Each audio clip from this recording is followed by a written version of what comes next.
Hello, everyone. I'm Ann with Andale Homestead. And I'm Sandy with Suburban Homesteader, Wyoming, Arizona. I'm Monica with Bland's Promised Land Ranch. Good evening, everyone. I am Casey over at Ormsby Farms. And y'all, we are going to be chit-chatting a little bit about our previous episode tonight. It was a different topic than we usually talk about on our podcast, but I think it was a very informative and good topic to talk about. But before we get into talking about hardship on the homestead, Miss Ann, do you mind saying hello to everybody? I would love to do that. And my buddy, my pal Jesse from Lazy Days Ahead was first in the chat tonight. He came in way early at like 5:30 our time. And then Rebecca, touched by yarn, she says she's second. I talked to her on the phone today. That was a lot of fun. Lila Newton, we're so glad. What's the topic? Well, how to overcome hardships on the homestead. And we're going to have a big old time saying how you can persevere. Hey, Thunderstick Homestead, how are you, sweetheart? I'm glad you're here. And Cynthia DeLong, all the way from the Netherlands. I packaged your package up today, little girl. Paul's Green Space. We are all addicted to green space, right? We love you being here, Paul. Thank you. Hello, Scotty, Lone Cross Scotty. And he says he's second. I don't know. He might have to wrestle Rebecca for that title. Some arm wrestling going on. Arm wrestle. Hey, Broke Cowgirl. I'm so glad you're here. It's so fun at night. I'm not on at night very often. Hey, Tony Oliver. Welcome in. Welcome here. We're glad to have you. Mickey Hayes, how's that baby of yours? I bet she's precious. Thank you for being here, everyone. We're so tickled to have you all. Thank you. So, what we're talking about today are, as Casey had said, if you're on a homestead or if you have a garden and chickens and 1 acre like I do, which I call myself a homestead, or quarter acre like Sandy does, she can still have a homestead on that. Then what we do is, good, Nikki, I'm glad she's good, is we overcome, right? We overcome challenges. I personally had some challenges in my garden. A number of times we had challenges. And it was wonderful. Hey, Miss Shirley. And Rudy's going to keep us up on the time. I'm so glad you're here, Rudy. Thank you. But as far as hardships, I had someone tell me the other day, y'all talk about homesteading and all those things. It was just the way that we lived before. It wasn't called a name. It was called surviving. So what do you think about that, Monica? Do you think that it's just about surviving? Absolutely. I think it really is. I mean, I think I remember when we used to go visit my my great grandmother when I was a kid in Ohio. And I used to be so enamored with my aunts, my great aunt, who would grow all these vegetables and do all these things. And it was just the way she lived. It wasn't anything special. That's right. Wasn't being a homesteader. It's such a niche now, or whatever you want to call it. It's a thing that people do.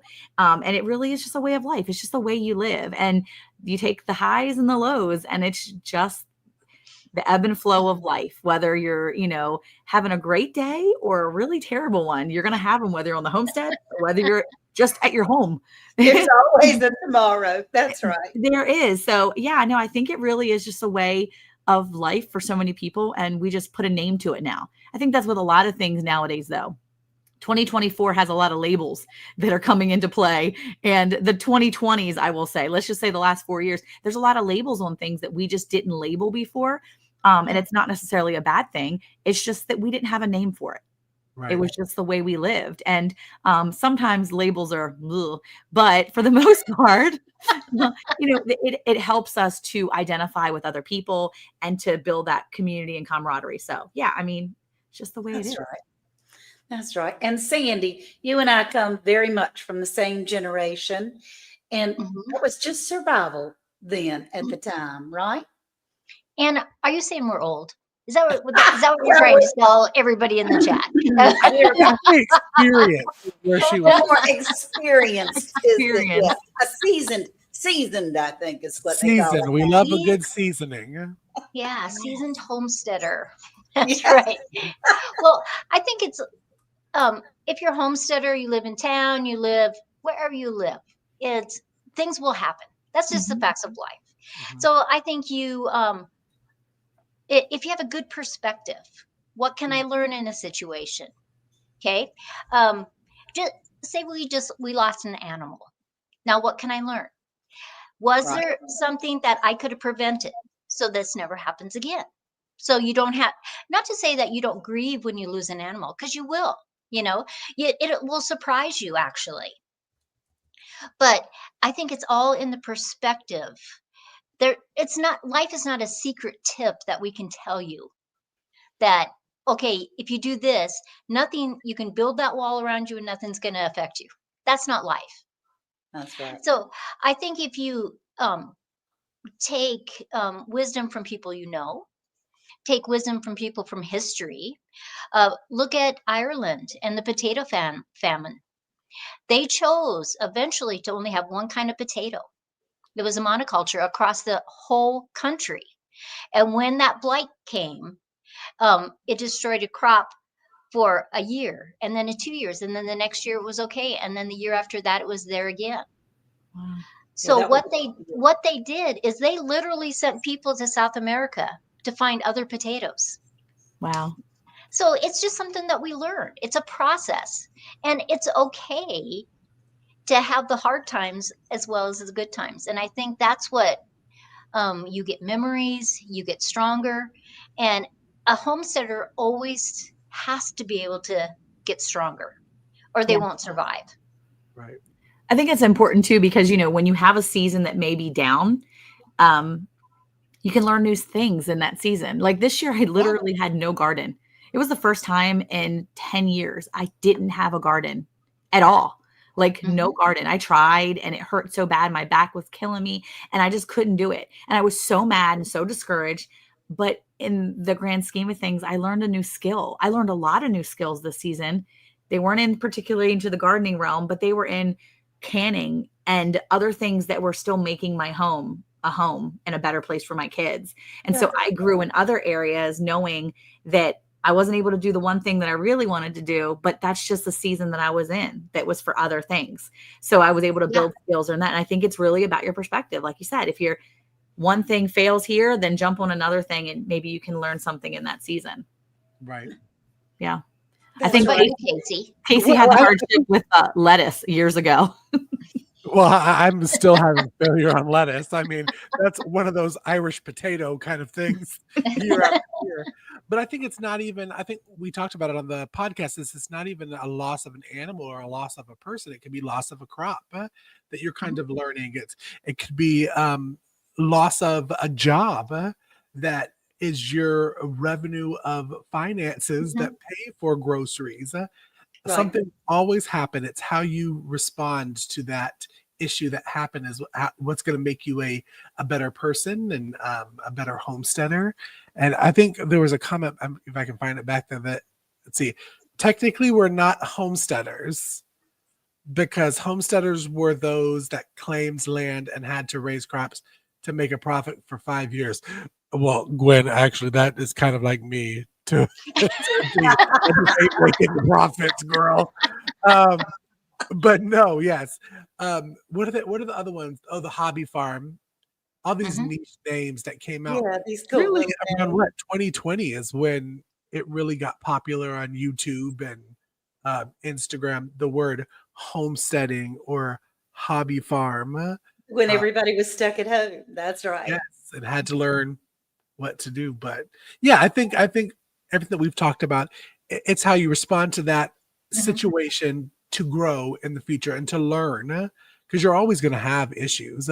There's not one homestead that is perfect and never has any issues and grows every single plant that they want, and all of their birds live for 400 years. And I mean, it just doesn't happen that way. And I always say homesteading is not for the faint of heart anyways. So as long as you can get a little tough skin and dirt under your nails, you'll be fine. That's Life right. will go on.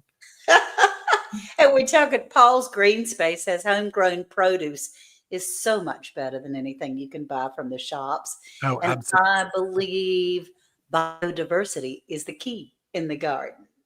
And we talk a lot about that as far as the different weather, the soil, the birds, all those kinds of things. And Black's Tropical Homestead, a homesteader is someone who lives on a homestead, usually in a rural area, and lives frugally or self-sufficiently. Yeah. And so, yeah, we're working on being self-sufficient. Tony says lettuce should be sown on the surface and not dug in. He's got a Okay, little clue so there for you. Tony, it's very true. Let me Zhuzh tell it. you what Monica. So I was asking Monica 3 years ago how lettuce. I need to plant lettuce, and so I called. She said, "You just zhuzh." I said, "I'm Zhuzh it. sorry, what?" She You says, zhuzh it. "You zhuzh it at the top." So now, I mean, I do. I zhuzh, but You know my what I'm lettuce talking about, Sandy, is right? zhuzh. You just sprinkle it, and then you Yeah. take that little bit of dirt that's over, you just zhuzh it around a little bit. Just Yeah. zhuzh. Like maybe a little jiggle jiggle, like a little Little jiggle jiggle jiggle. jiggle. Big girls don't say jiggle jiggle. I say zhuzh. Sorry. Off topic. But no, I will say the zhuzhing. I grew some lettuce in our Vigo garden beds. All of us were graciously sent stuff from Vigo Gardens, Yep. and I finally got something in my Vigo garden bed because Monica and Ann know in the South, we haven't got winter yet. We're still in late summer with our temperatures. Early The fall. lettuce grows good. So I'm like, I'm going to zhuzh. I'm going to jiggle and zhuzh some lettuce. And they've germinated. So we'll see how long it lasts. There we go. I like that word. I like that word. Zhuzhing. The It's literally zhuzh. what she said. Yeah. She said to zhuzh. Okay. Well, we'll have to look that up in the I'm dictionary. very technical. We're very technical around here. Okay. You getting didn't winter see me shirt. sprinkling like a princess in the garden after that. Yeah. See for you. Yeah. See for you. Yes. Yeah. We are going to get some winter here this week. Yeah. How's I your think snow? we are too. Yeah. How's your snow, Sandy? Well, we had snow and ice last night. Oh. Most of it on the road, except for the side roads, melted today. But right now it's 25 degrees outside. Woo, woo, woo. Bless you. You can Yeah. keep that. Yeah. Just keep that right on over This there. I'm stuff I good. want. I'm good. I with always my- say, I say it to Monica because her husband has the same mind as me. I said, that's it. We're moving all the homesteads to West Virginia. Eric said he's out on West Virginia. He's ready to go to Montana now. And I'm like, you need to Oh. stop. Oh my I goodness. think He you have to loved win the Wyoming. lottery for that. Yeah. He loved Wyoming and the whole area. He's like, Wyoming is beautiful. I'm like, just stop it. Yeah. Yeah. He did. So he's not allowed to watch Sandy anymore. No. Now, Well, she would be a benefit to be there. This is true. it doesn't really matter where you live on your homestead. It doesn't matter because everyone will have different weather situations. You know, True.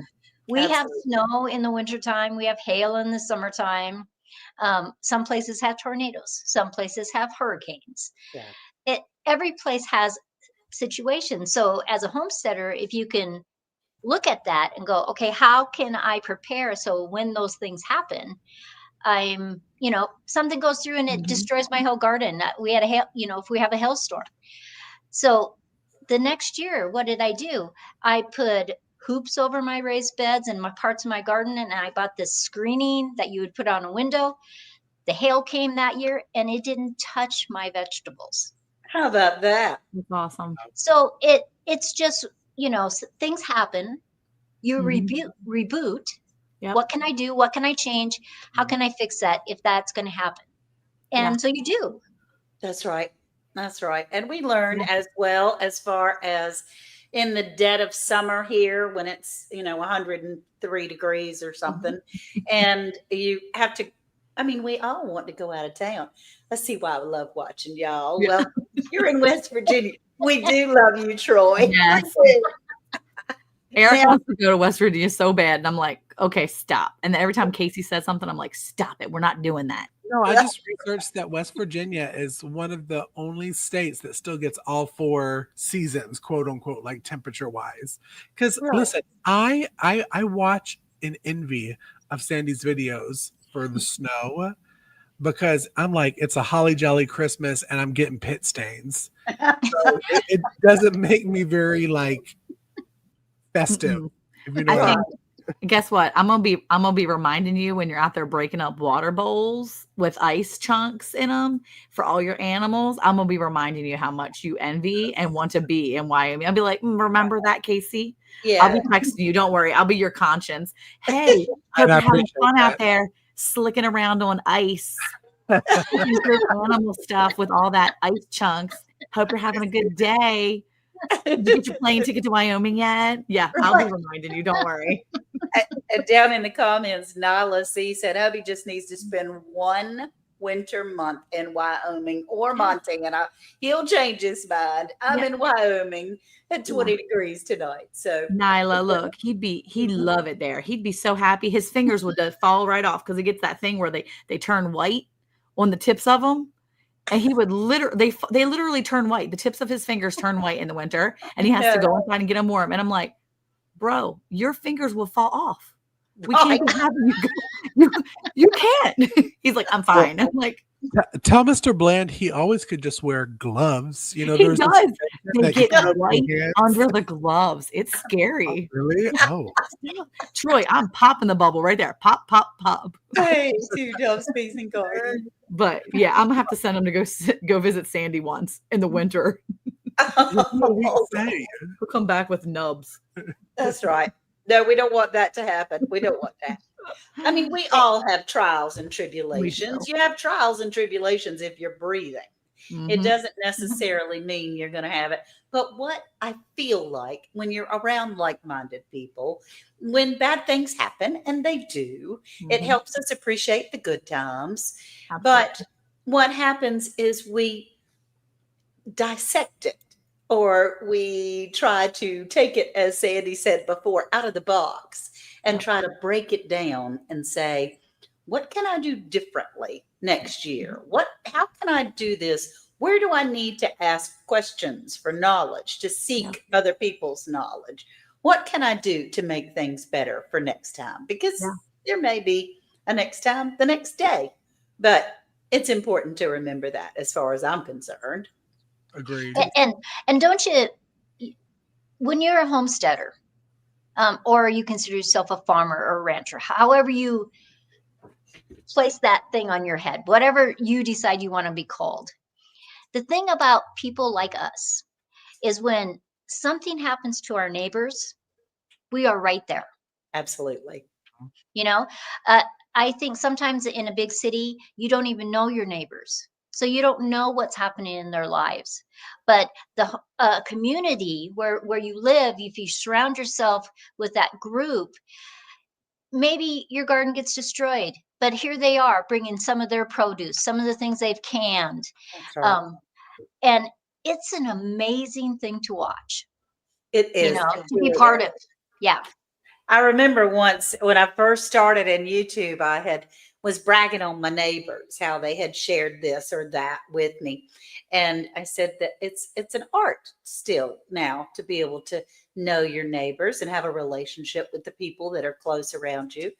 And it was amazing of the response of so many people that had watched that don't know who their next door neighbors are, or who their community is, as far as anyone that's on their street. We live in almost a cul-de-sac. It's like a loop. And I know pretty much everybody that's on the loop, which is great. But it is something that's important in our mindsets to be able to reach out, to come in and help each other. Yeah. Well, like Monica, her boys go over to the neighbors and help with the animals. Yes. You know, it, if you were in a community, if you wanted to go on vacation or you had an emergency that you had to go to another state, your neighbors would come and do your animals. They'd water your gardens. And that is a fabulous thing to have in a crazy world that surrounds us. That's right. We are stronger together. It's true. Do you know how many times I've had a cow get out and had my neighbors come help? They see an animal in the street, or when you're driving down the road and you see a goat in the road and you're like, I think that's such and such's animal. I need to give him a call. I have called my corner neighbor down the end of the street so many times. Hey, just so you know, your goats are out. He's like, oh, thanks a lot. I appreciate it. I'll go get them. I mean, it's not a call you love to have, but that could be a big deal, especially when you're talking about, if it's cattle, you're talking about thousands of dollars sometimes. And other than talking about goats, that's part of their livelihood. So, an animal, you could lose an animal so quickly. And it's good to have that community ready to kind of help you so that you don't have that loss sometimes. Right. But even in our communities, as far as face to face, when I was faced with one of my chickens were dying, and I reached out to Monica. I'm in North Carolina. She's in Texas. But I was still able to say, oh my gosh, this is what's happened. What can I do? And so what we have done in our community here is to build a neighborhood, to build a friendship, to build an environment where we can ask each other. And that's pretty awesome. Yeah. Yeah. Yeah. I think it's important. Oh, absolutely. Sorry. Brownie needed to get up on the couch again. I think it's important too, because it's not always about losing animals or losing crops, but like you said too, losing a job. That's a hard thing. If you're losing a loss of income and you're really struggling with that, that there's other people in the community. Sometimes reaching out to another person, or somebody hears that you've lost their job. There's lots of other ways that you can maybe make money to fill it, or you never know. Contacting one other person might be that way to get you in another position. Maybe that's just where God has you, so that he can open that door for you in an avenue you never expected to be there. So, I mean, any type of hardship, things that you're going through, when you have a community around you, it really does help, for sure. It's nice to be around like-minded people. It's nice to have that community. Well, and it's good that you said like-minded people, because it is. Because I mean, sometimes I don't want to say a normal person, but a person that's not in the community, we can come off a little strange to other people, and to have somebody that kind of gets you when you're doting about your 3 chickens, or you're talking about how much you love to hold the chicken and have a cocktail outside. That can seem weird to other people, but having a friend that's like, I get it. I did it last night. I was chilling with my chickens last night. It's good for your soul, I think, that you can stay positive while you're homesteading. Yeah. That's right. So Casey, tell me, what do you do once the farmer's market closes? Because I mean, you're a big farmer's market person, and you are quite successful with that. And then I know that you raised your turkeys and you sold those, but the farmers markets are closed now. Is that right? No, we have a couple more. We have like 2 more. We have a Thanksgiving market and a Christmas one. But yeah, once the beginning of December hits, it's no market for about 3-4 months. Okay. And we talked about it on one of our previous podcasts of ways to make money on the homestead. After this live, you should go listen to that, because it's a good episode. That's right. We just kind of have to find ways. Now, I do have a big boy 9 to 5 off the homestead job. Oh my I goodness. do have that that brings in money. That's good. It's trying to find ways that you can sell stuff online, like Andell's doing. Sell stuff at small little holiday markets, like Sandy's doing. Selling the meats, like Monica's doing. I mean, you just have to sit and say, okay, what does our homestead have that we can sell? I mean, January, February, those are the cold months. Do you have wood that you can cut down and turn into firewood and dry and that kind of stuff? Figuring out those ways, I mean, that would help you kind of coast through a loss of a job, or a loss of if you don't have a good garden year. So that's what we do. We try to figure out any ways. And sometimes I'm like, maybe I got to sell a couple of those wine glasses in the china cabinet to get one of the wines, but it gets you through. That's exactly right. That's exactly that. Now, Tony asked, because he lives across the pond, right? It must be 2:00 in the morning there. I don't know, maybe midnight. He wanted to know if we had problems. They have problems with people stealing, the theft of livestock. Now, Okay. around where I live, that's a rare thing, but I don't know if that's true around the country. Uh, I have not heard of livestock being stolen, but I can tell you there's a war out there in the water over fishing nets and crab pots. What? Ooh, wee, there's a war. Yes, ma'am. Yes, sir. I'm telling you what, they do. And so they're trying to get a handle on it. But yes, there are people that will go out in the middle of the night and clean out other people's crab pots or fish their nets. We've had a couple situations come up where people are stealing the free range chickens off people's property. And Wow. you think as a homesteader, you're like, oh, my free range chicken, maybe a hot got it, whatever. And then you're driving to church and you look to the left and you're like, oh, that looks a lot like such and such. And Yeah. What? That looks like Thelma sitting over there. that's why I don't let my girls out of my sight, because we got sticky fingers here. Oh, That's no. crazy. It is crazy. Well, see, I don't think it's a big deal down here. I don't know. I mean, I don't think people mess with Texans, but like I think it's a thing. You just don't. I think it's like literally in their contract. You don't mess with Texas. But that's one of the reasons why we do make sure we brand all of our cattle. And we've gotten a lot of flack for that. On one of our videos, we actually show Yeah. Eric branding them. And this was like 3 years ago. So he was still a newbie at it, but we did it. And it's a hot iron brand. It is an electric brand. He burns the fur and people get mad. They're like, you did it wrong. You did this. I'm like, look, this is the way our veterinarian told us. The veterinarian went to school.